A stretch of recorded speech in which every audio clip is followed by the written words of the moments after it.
বিভাগকটো ভাগ কৰা নাই যে জিলা হিচাপে ভাগ কৰা নাই, কিন্তু আমাৰ কোচ ৰাজবংশীসকলৰ লোকসকলে কি হয় বিভেদ কৰিছে, কেলেই বিভক্ত কৰিছে, সেইটো আমালৈ বহুত আপত্তি আছে। বিশেষকৈ হিমন্ত বিশ্ব শৰ্মা ডাঙৰীয়া এটা দীঘলীয়া তেওঁ কংগ্ৰেছৰ পৰা আদি বিজেপিলৈ বিভিন্ন এটা তেওঁ এই বিষয়ত এটা গুৰুত্বপূৰ্ণ ভূমিকা পালন কৰি আছে। তেওঁলোকে আমাৰ এই বিষয়টো কোচ ৰাজবংশীখিনিক বেলেগ কৰাটো আমি বিভেদ কৰাটো আমি নিবিচাৰোঁ।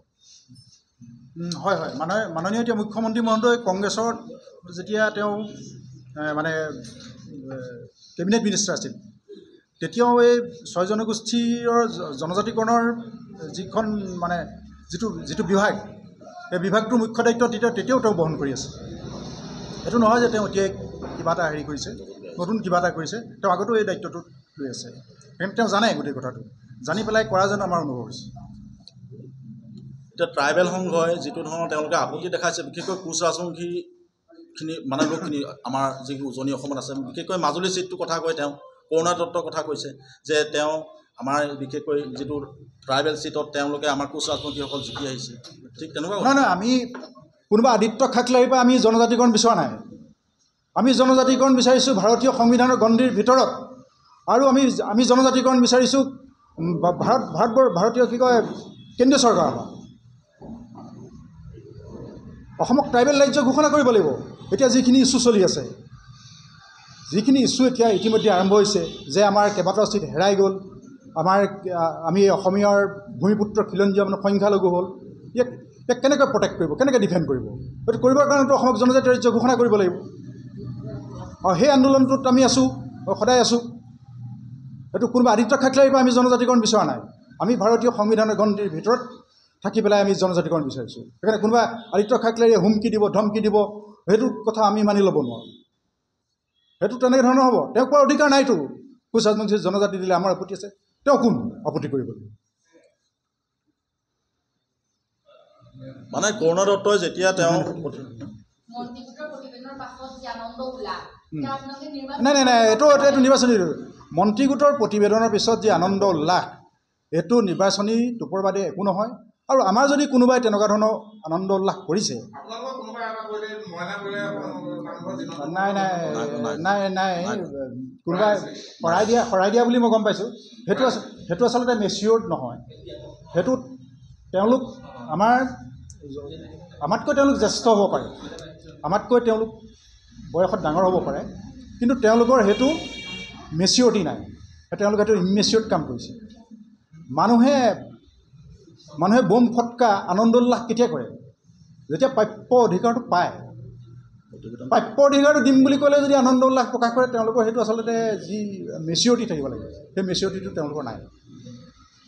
নহয়, চাওক, ইতিমধ্যে যোৱা 29 নৱেম্বৰ তাৰিখে অসমৰ মাননীয় মুখ্যমন্ত্ৰী হিমন্ত বিশ্ব শৰ্মা নেতৃত্বাধীন আৰু মন্ত্ৰীগোটে বিধানসভাত 6 জনগোষ্ঠী বিলখন উত্থাপন কৰে। আমি এই ক্ষেত্ৰত অসমৰ মাননীয় মুখ্যমন্ত্ৰী মহোদয়ক অভিনন্দন আৰু ধন্যবাদ জ্ঞাপন কৰিছোঁ। কিন্তু আমাৰ ক'বলগীয়া আছে যে অবিভক্ত গোৱালপাৰা জিলাৰ বাদে বাকী কোচ ৰাজবংশী ৰাইজক তেওঁ ST ভেলী হিচাপে দিয়াৰ কিবা এটা নতুন সূত্ৰ তেওঁ উলিয়াইছে। কিন্তু ভাৰতীয় সংবিধানে যিটো কথা কয় 342 নং অনুচ্ছেদ মতে ST অনুসূচিতকৰণৰ কাৰণে ST প্লেইন আৰু ST ভেলী হিচাপেহে আচলতে গোটেই ভাৰতীয় সংবিধানত এইটো বিধান আছে। সেই বিধানটো তেওঁ ভংগ কৰি কি ধৰণে ST ভেলী হিচাপে মানে অবিভক্ত গোৱালপাৰা জিলাৰ বাদে বাকী কোচ ৰাজবংশী ৰাইজক দিব, এই ক্ষেত্ৰত তেওঁ বিষয়টো স্পষ্ট কৰিব লাগে।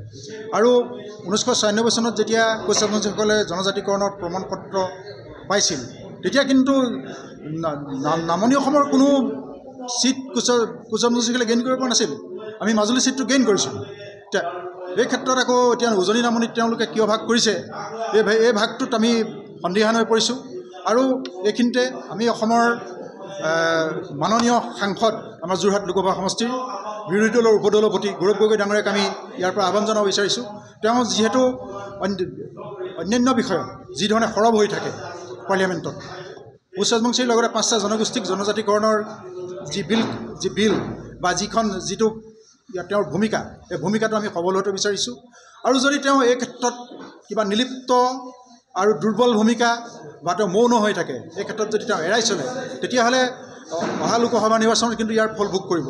যোৱা সময়ছোৱাত আমি সকীয়াই দিছিলোঁ অসমৰ মাননীয় সাংসদ তপন কুমাৰ গগৈ আৰু কামাখ্যা প্ৰসাদ তাছাক যে যোৰহাট লোকসভা সমষ্টিৰ কোচ ৰাজবংশী ৰাইজে এককভাৱে কোনো সাংসদক নিৰ্বাচিত কৰিব নোৱাৰিলেও কোনো সাংসদ হাৰি যোৱাৰ ক্ষেত্ৰত বিশেষ ভূমিকা পালন কৰিব পাৰে, যিটো আমি 2024 লোকসভা নিৰ্বাচনত আমি দেখুৱাই দিছিলোঁ। আৰু এতিয়া অহা যিটো লোকসভা নিৰ্বাচন হ'ব তেতিয়া কিন্তু গৌৰৱ গগৈ ইয়াৰ ফল ভোগ কৰিব। সেয়ে সময় থাকোঁতে আমি তেওঁক পাৰ্লিয়ামেণ্টত আমাৰ যিটো জনজাতিকৰণৰ যিটো দাবী, এই দাবীটোক তেওঁক আমি সবলভাৱে উত্থাপন কৰাটো বিচাৰিছোঁ। কৰিছে আৰু কোচ-ৰাজনীতিসকলক ST আৰু সকলক ST প্ৰদান কৰিছে, তাত কোচ-ৰাজনীতিসকলে আপত্তি জনাইছে। নহয়, আমি যেতিয়া সংগ্ৰাম এখন কৰিছিলোঁ আমি এটা জাতিৰ হৈ একেলগে আমি সংগ্ৰাম কৰিছিলোঁ। আমি ইয়াত ভাগটো বিচৰা নাই। বিশেষকৈ আমি সমগ্ৰ অসমতে আমি এটা জাতি এখন ৰাজ্যত যেতিয়া আছোঁ আমি এটা কেটেগৰীটো বিচাৰোঁ।